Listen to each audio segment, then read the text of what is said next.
बिहार में शराबबंदी लागू है, लेकिन ना तो शराब का बिकना कम हुआ है और ना ही शराब का सेवन। शराब का अवैध कारोबार भी राज्य में हो ही रहा है, जिसके चलते शराब आसानी से मिल जाती है।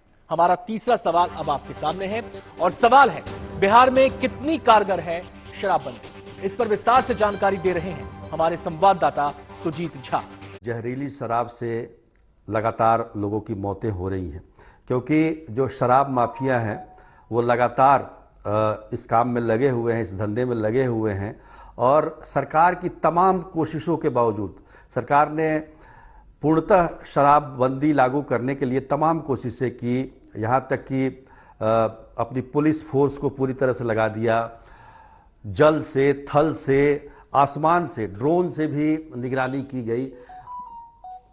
जो तमाम व्यवस्थाएं करनी थी सरकार की तरफ से की गई, लेकिन इसके बावजूद शराबबंदी का जो ये हम कह सकते हैं कि जो कानून है, ये पूरी तरह से सफल नहीं हो पाया है। बिहार में शराब की खरीद फरोख्त कानूनन जुर्म है। इसके बावजूद शराब माफिया राज्य में सक्रिय हैं और उन्हीं के कारण शराब की बिक्री भी हो रही है, और ये सब कुछ हो रहा है पुलिस की नाक के नीचे। हमारा चौथा सवाल अब आपके सामने है और सवाल है, क्या बिहार में बेखौफ हो गए हैं शराब माफिया? इसके बारे में विस्तार से बता रहे हैं हमारे संवाददाता रोहित सिंह। क्या बिहार में बेखौफ हो गए हैं शराब माफिया और क्या उन्हें कानून का रत्ती भर भी खौफ या डर नहीं है?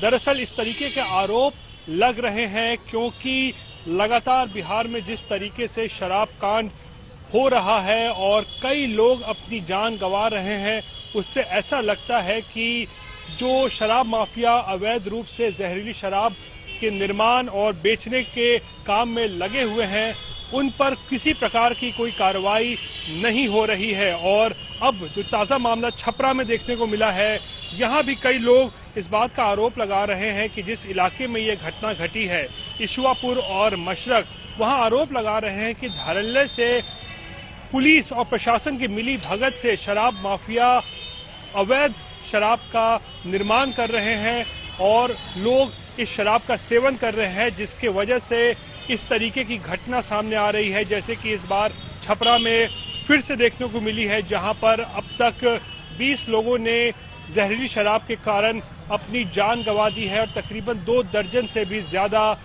जो लोग हैं वो अपना इलाज करा रहे हैं छपरा में। बिहार की सियासत में शराबबंदी एक ऐसा मुद्दा बन गया है जिस पर अक्सर सवाल उठते रहे हैं।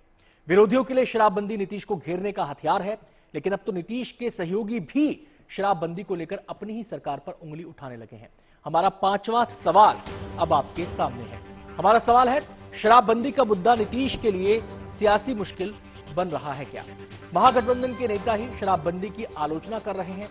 आरजेडी के विधायक तो नीतीश की शराबबंदी के खिलाफ खुलकर बोलने लगे हैं। तो शराबबंदी एक ऐसा मसला है जिस पर सियासत खूब गर्मा रही है और इस बीच लगातार जहरीली शराब के मामले भी सामने आ रहे हैं। 6 साल से शराबबंदी बिहार में लागू है, लेकिन इसका असर कहीं दूर दूर तक दिखाई नहीं देता। आरोप लगते हैं कि पुलिस और प्रशासन की मिलीभगत से अवैध कारोबार जो शराब का है वो फल फूल रहा है, और चुनौती दरअसल इसमें कई सामने आती है। पहली चुनौती तो यह है कि जो अगल बगल के राज्य हैं, वहां पर उस सीमाई इलाकों के अंदर कैसे इसको कारगर तरीके से लागू किया जाए। एक पहलू यह भी सामने आता है कि लोग बिहार से जाते हैं बगल के राज्य में, वहां से शराब पीकर आ जाते हैं। नेपाल की सीमा भी लगती है, वो लोग बॉर्डर क्रॉस करते हैं, वहां से शराब पी के आ जाते हैं।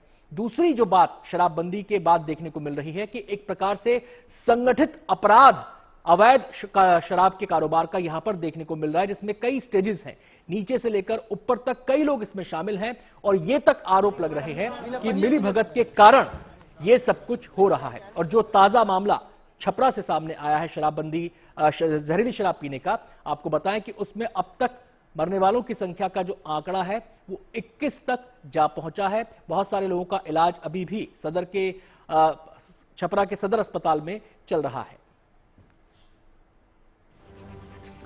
आपको बता दें कि बिहार में नीतीश कुमार 2015 के विधानसभा चुनाव में ऐलान कर चुके थे कि अगर वो सत्ता में आए तो बिहार में शराबबंदी को लागू कर दिया जाएगा। लिहाजा जब वो सत्ता में आए तो उन्होंने 2016 में 1 अप्रैल से शराबबंदी को लागू कर दिया। सोचा तो यह था कि बिहार में शराब की बिक्री पूरी तरह बंद हो जाएगी, लेकिन जो हालात हैं वो उसके उलट इशारा कर रहे हैं।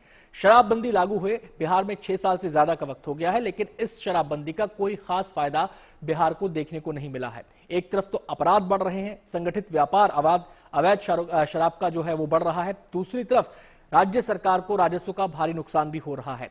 अगर शराबबंदी कारगर तरीके से लागू हो पाती तो कम से कम यह कहा जा सकता था कि राज्य में शराब नहीं बिक रही, लेकिन एक तरफ अवैध कारोबार फल फूल रहा है, जहरीली शराब के मामले सामने आ रहे हैं, और दूसरी तरफ राजस्व का नुकसान, और ये पूरे हालात राज्य की सियासत को लगातार गरमाए हुए हैं। बिहार में शराब बेचना, शराब पीना दोनों जुर्म है, लेकिन बड़ी संख्या में हर दिन इस कानून की धज्जियां उड़ाई जा रही हैं। आपको बताया कि फरवरी 2021 मार्च 2022 तक 157 लोगों की जहरीली शराब के कारण मौत हो चुकी है। ये वो आंकड़े हैं जो डराते हैं। केवल एक साल में 1 फरवरी 2021 से मार्च 2022 तक बिहार में 157 लोगों की जहरीली शराब पीने से मौत हो गई है। इस दौरान सबसे ज्यादा 17 मौतें गोपालगंज, 16 मौतें नवादा और पश्चिमी चंपारण और में 15 मौतें हुई। सारण में भी 15 मौतें हुई। सारण में 4 महीने पहले भी जहरीली शराब पीने की वजह से 9 लोगों की मौत हो गई थी और 17 लोगों की आंखों की रोशनी चली गई थी। तो ये वो तमाम आंकड़े हैं जो डराने वाले हैं, लेकिन सवाल यही उठता है कि आखिर इस पर लगाम कसी कैसे जाए। सवाल नीतीश कुमार से पूछे जाते हैं, विधानसभा के अंदर तो वो आग बबूला हो जाते हैं। विरोधी ये कहते हैं कि शराबबंदी फेल है, लेकिन सरकार लगातार शराबबंदी कानून को लेकर अडिग नजर आती है। और जो शराबबंदी से जुड़े मामले हैं उस पर एक नजर डाल लेते हैं। 3.5 लाख से ज्यादा केस अदालतों में इस मामले को लेकर है। इस कानून के बाद से 1,12,000 केसेस में ट्रायल शुरू हो चुका है। 1,850 केसेस में सजा भी हुई है। 1,129 लोगों को सजा अब तक इस मामले में मिल चुकी है। तो ये तमाम वो आंकड़े हैं जो शराबबंदी कानून के बाद से बिहार में 2 तस्वीरें प्रस्तुत करते हैं। एक तरफ के अवैध शराब के कारोबार से जुड़े लोगों पर किस तरीके की कानूनी कार्रवाई हो रही है। 2022 में करीब 40 लाख लीटर अवैध शराब का कारोबार हुआ। लगभग आधी मात्रा में विदेशी शराब थी, आधे से ज्यादा मात्रा में देसी शराब थी।